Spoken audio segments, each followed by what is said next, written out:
रूस के कजान में 50 मिनट तक चले इस द्विपक्षीय बैठक के कई खास मायने हैं।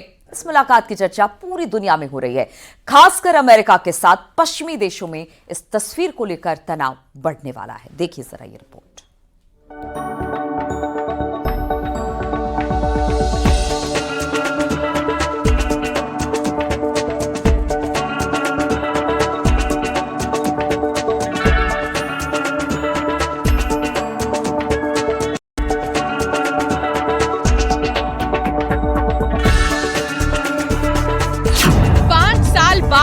मोदी जिनपिंग की सीधी बात।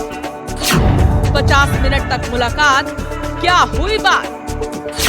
क्या फिर दोस्त बनेंगे भारत और चीन?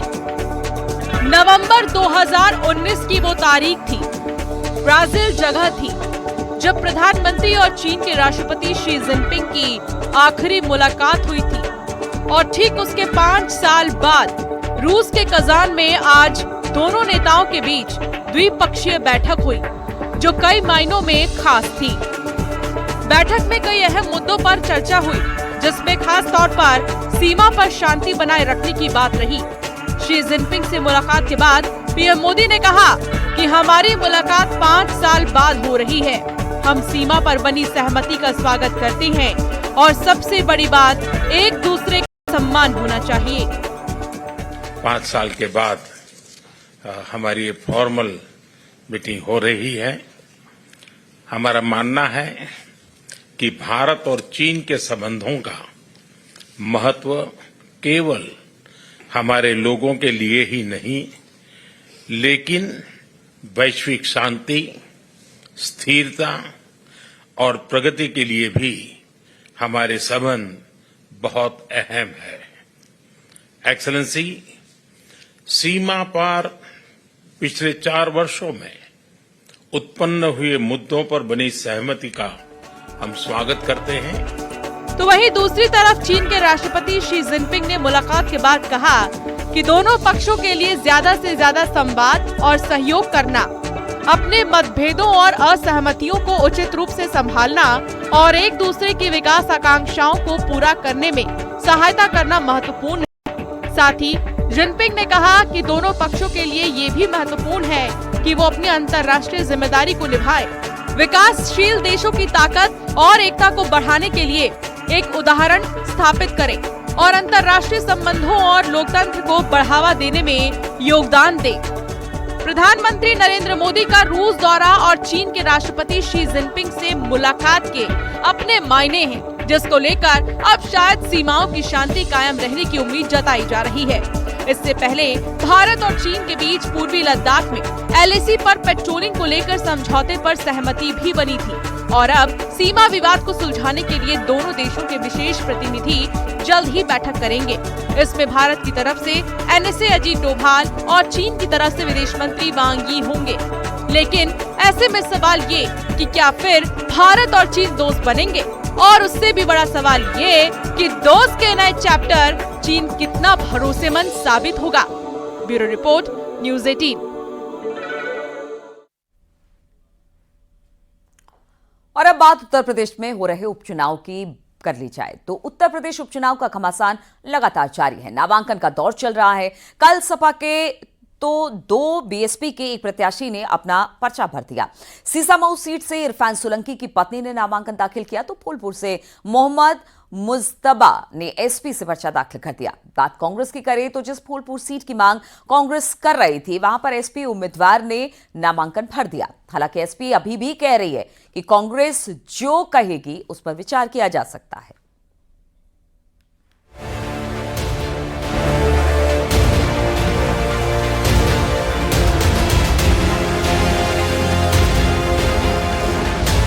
नौ सीटों पर हो रहे उपचुनाव को लेकर यूपी में इस वक्त सियासी घमासान मचा हुआ है।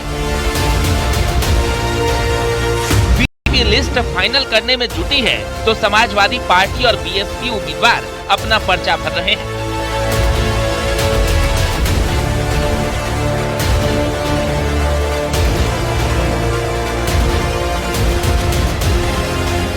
कानपुर के सीसामऊ सीट से इरफान सोलंकी की पत्नी नसीम सोलंकी ने पर्चा भरा। इस दौरान वो परिजनों के साथ रोती हुई रिटर्निंग ऑफिसर के ऑफिस तक पहुंची। दरअसल सीसामऊ सीट उनके पति इरफान सोलंकी को सजा मिलने के कारण खाली हुई थी। वहीं प्रयागराज के फूलपुर से सपा प्रत्याशी मोहम्मद मुस्तफा सिद्दीकी ने भी नामांकन किया, लेकिन उनके कार्यकर्ता पुलिस से भिड़ गए और हंगामे के बीच उन्होंने अपना पर्चा भरा।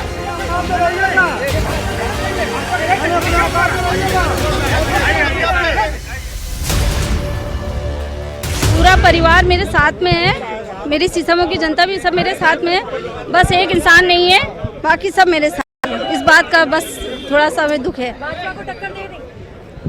अब मैदान में आए हैं तो अल्लाह से दुआ करते हैं कि हर चुनौती को कामयाबी से कर सकें। इंशाल्लाह कोशिश करेंगे पूरी कि अब हम मुझे तो हर पार्टी से फाइट करना है। लेकिन हम हमेशा हमारा जो है नेता है, हमारे राष्ट्रीय अध्यक्ष माननीय अखिलेश यादव जी, वो जो निर्णय अभी उन्होंने निर्णय किया कि आपको लड़ना, हम लड़ रहे हैं। अगर निर्णय कर दे कि नहीं लड़ना तो नहीं लड़ेंगे, उसमें कोई विवाद नहीं है।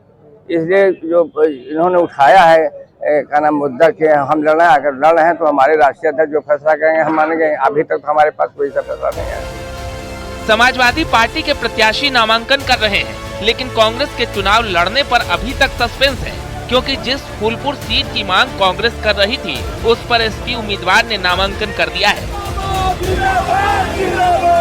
ऐसे में कांग्रेस का उपचुनाव से बाहर होना तय माना जा रहा है।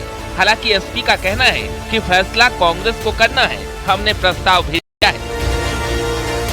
जो समाजवादी पार्टी के गठबंधन की वार्ता चल रही थी, उसके संबंध में समाजवादी पार्टी ने माननीय राष्ट्रीय अध्यक्ष के माध्यम से कांग्रेस पार्टी के प्रपोजल पे अपनी राय और अपना प्रस्ताव भेज दिया था और हमारी पार्टी को इंतज़ार है।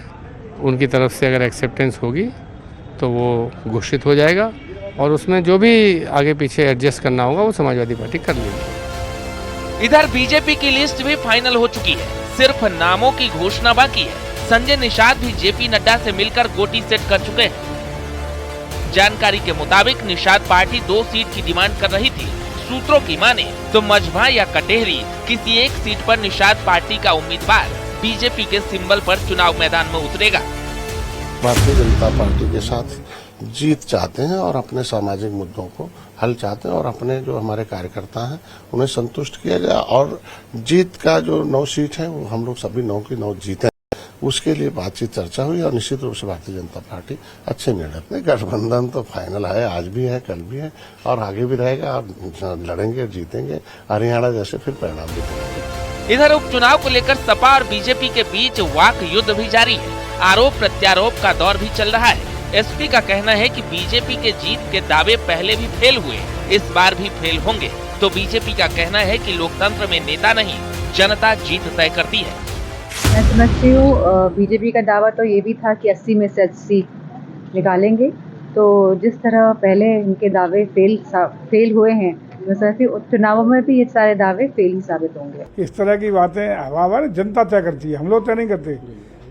लोकतंत्र में जनादेश, जनता जनार्दन का आशीर्वाद वो सर्वोपरि है। चुनाव आ गया है, अब क्या 13 तारीख को मतदान है, काउंटिंग भी हो जाएगी, नाई कितने बार सब सामने आ जाएंगे। इन सब के बीच बीएसपी के प्रत्याशी भी नामांकन में जुटे हैं। मुरादाबाद के कुंदर की सीट से बीएसपी प्रत्याशी रफतुल्ला ने नामांकन किया और जीत का दावा किया। जाहिर है चुनाव में हर नेता जीत का दावा करते हैं, लेकिन जनता तय करेगी कि सत्ता किसकी होगी। Bureau report, news 18।